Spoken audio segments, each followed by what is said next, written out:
ত্রয়োদশ জাতীয় সংসদ নির্বাচনে পুরুষ প্রার্থীদের বিশাল ভিড়ের মধ্যেও অভাবনীয় সাফল্য দেখিয়েছেন নারী প্রার্থীরা। নির্বাচনের ঘোষিত ফলাফল অনুযায়ী ৩০০ আসনে প্রার্থীর সংখ্যা ২০১৭ জন হলেও নারী প্রার্থীর সংখ্যা ছিল মাত্র ৮৪ জন, যা মোট প্রার্থীর মাত্র ৪%। এই নগণ্য সংখ্যক নারী প্রার্থী নিয়ে নির্বাচনে অংশ নিয়ে এখন পর্যন্ত ৭ জন নারী প্রার্থী বেসরকারিভাবে বিজয়ী হওয়ার খবর পাওয়া গেছে। সংখ্যায় কম হয়েও তাদের এই জয় বাংলাদেশের রাজনীতিতে এক নতুন দৃষ্টান্ত স্থাপন করেছে।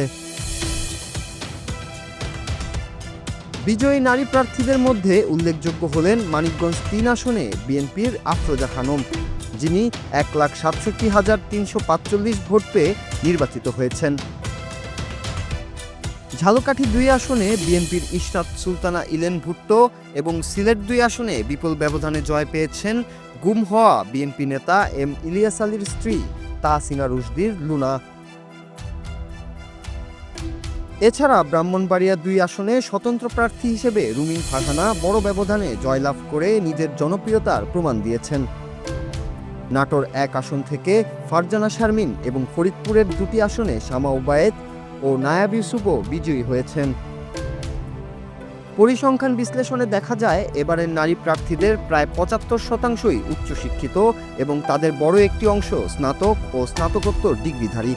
নির্বাচনের হলফনামা অনুযায়ী ২৫ থেকে ৩৯ বছর বয়সী প্রার্থীর সংখ্যাই ছিল সবচেয়ে বেশি এবং বিজয়ীদের মধ্যে প্রায় ৬৭%ই পেশাজীবী নারী।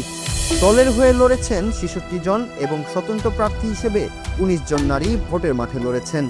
পুরুষদের তুলনায় প্রচারণায় নানা প্রতিকূলতা থাকলেও উচ্চশিক্ষিত ও কর্মজীবী নারীরা ভোটারদের আস্থা অর্জনে সক্ষম হয়েছেন।